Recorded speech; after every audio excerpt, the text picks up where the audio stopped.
Prince Caspian's been in theaters for about 5 days now, and the opening weekend box office results are in. Caspian made $56 million opening weekend in the United States. And this is still a respectable number, no doubt about it. That's a lot of money for a movie.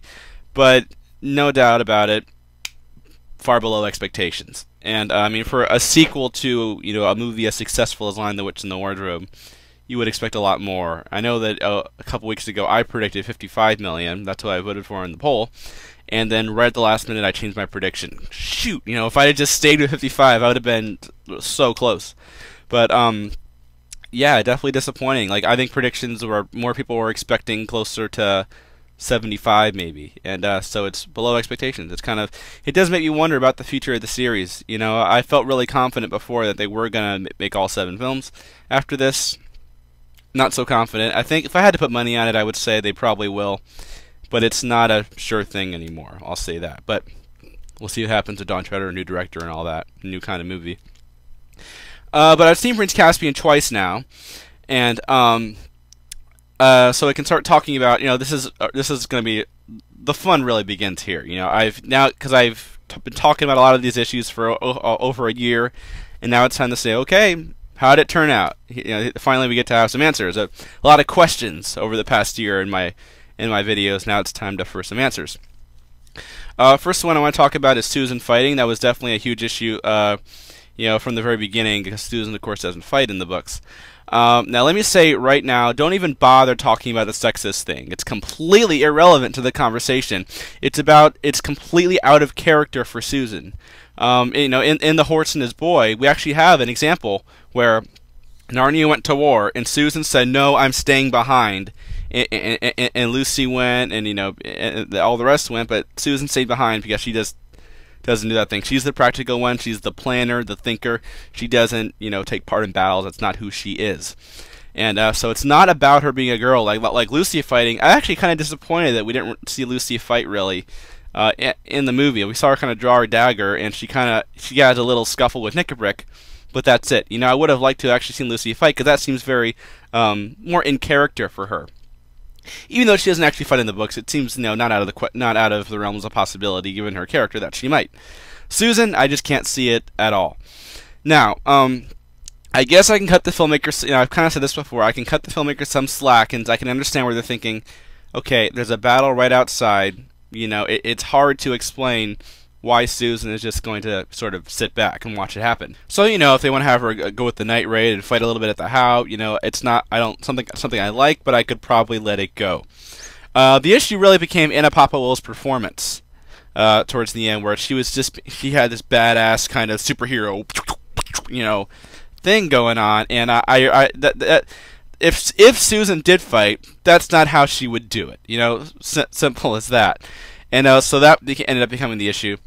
And but after seeing it, not only did they have Susan fight, not only did they have her fight a lot, not only did she do it like she was some action hero, but they actually have a whole scene that showcases, like, the whole scene is about, oh, it's Susan fighting. Let's show Susan kick some Telmarine butt here.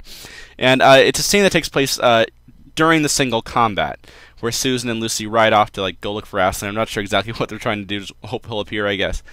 But and then they're pursued by Telmarines. Why does the Telmarine pursue them? I don't really know. Gee, they see her and the Telmarine. That's what they do. I don't know. I don't get it.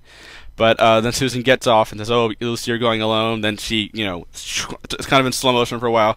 She takes down like 6 Telmarines, and Caspian bursts in and rescues her. First off, never mind adaptation. This was terrible for the movie. The focus needs to be on the single combat. To cut away from the single combat to another action sequence, a completely gratuitous action sequence, just took so much away from the single combat, and it just didn't really make sense either. Like, all Susan did was go in a circle. Why did Susan have to go with Lucy? Susan, she rides out with Lucy. And then, after they ride for a couple minutes, Susan says, "Oh, never mind. You go on alone." Then she lets the Telmarines, and Caspian rescues her, and they go back to camp. Why couldn't Susan just stay behind? That was a complete waste of time, and it was a major distraction from what was really important, which was the single combat. And so That was a terrible scene. I mean, I would basically call this the worst scene in the movie. I mean, because not only does it like showcase, it's one thing to just have her fighting, but have a whole scene where the whole thing is about Susan fighting, and it takes away from the single combat. Caspian rescues her, so cliche, and I'm against the romance and everything. This is basically the worst scene in the movie. Now, on the bright side, I will say that Susan was still recognizably Susan for the most part in this movie, mostly because I love that scene in where Lucy and Susan are having a conversation by the campfire, and Susan says, you know, why do you think I couldn't see Aslan? And then she says, oh, I just got used to the idea of living in England. You know, I think that's a very nice setup for where Susan's going to go. Because I like what Anna Popplewell said when Fantasia Kitty, or from Narnia, she was at the press conference and saw Anna Popplewell. And Anna Popplewell said that, you know, she thinks Susan becomes interested in other things. And I like how she said that, and I think this is a very nice setup for that. It was one of my favorite scenes in the movie. But Susan fighting turned out to be really far worse than I thought it would be. It's more forgivable a little bit since, you know, they have some scenes where, okay, she's still recognizably Susan, but it was terrible from the movie. It was terrible adaptation. You know, it doesn't get much worse than that. Then there's the White Witch scene. You know, this is probably one of the first major change I heard about. I heard about it in Prague when I went to the set, and was completely, you know, horrified. Now after seeing the movie, adaptation-wise, it ended up being not that big of a deal. You know, because, you know, like, I was worried about Caspian's character. Well, Caspian, you know, they kind of force him into it. You know, it's not that big of a change. And what I didn't like is, as a standalone movie, the scene doesn't really, it's kind of out of nowhere. I mean, like, you know, in the book, you know, Nicky Brick sort of builds an argument and talks about, oh, the Pevensies, you know, they're not going to return. And, you know, look at Aslan, he's not going to help us either. Oh, but the stories tell of other powers.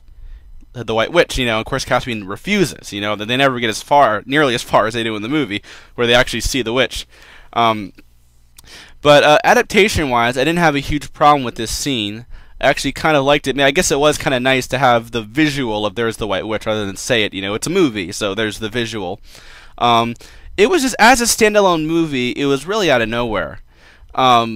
There's really, it's just kind of like all of a sudden, hey, let's call it the White Witch. It's kind of, let's meet these two weirdos, let's call it the White Witch. But then after the scene, there was no real resolution. It's like, you know, wouldn't you think after the return of, you know, the major villain from the first film, like her spirit comes up and it's this big deal, wouldn't you think that Caspian or Peter might have some kind of conversation or even say something about it?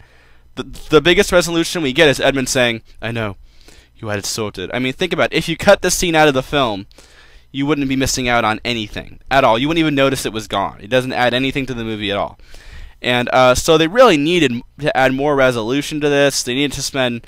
It's one of those things where I think they needed to spend more time on this or just not include it at all. Now, as a fan of the book, I enjoyed it and I appreciated it. I guess I am glad it's in there as a fan of the book. But as a standalone film, it's kind of out of nowhere, you know?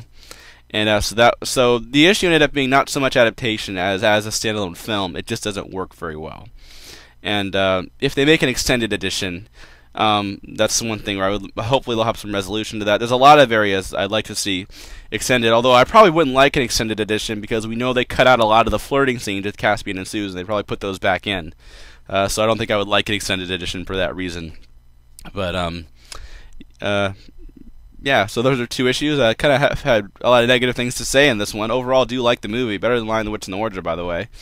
And as a fan of the book, I like the White Witch scene. It was just as movie didn't work as well, and I hated Susan fighting. Although I appreciate some other things they did with Susan, but her fighting, get me a bucket. You know, that was a horrible scene when they really showcased that, and of course the kiss at the end. So Indiana Jones coming out this week, and of course it's expected to crush Prince Caspian at the box office, no doubt about that. But I'm not going to go see Indiana Jones the first week. I want to support Prince Caspian, so just nothing against Indiana Jones, but just the first week I'm going to I'm gonna not go see Indiana Jones just in the interest of giving Caspian some kind of fighting chance. But yeah, Indiana Jones is expected to just cruise to victory. But hopefully go see Prince Caspian a third time pretty soon, and after that I'm sure I'll have some more thoughts.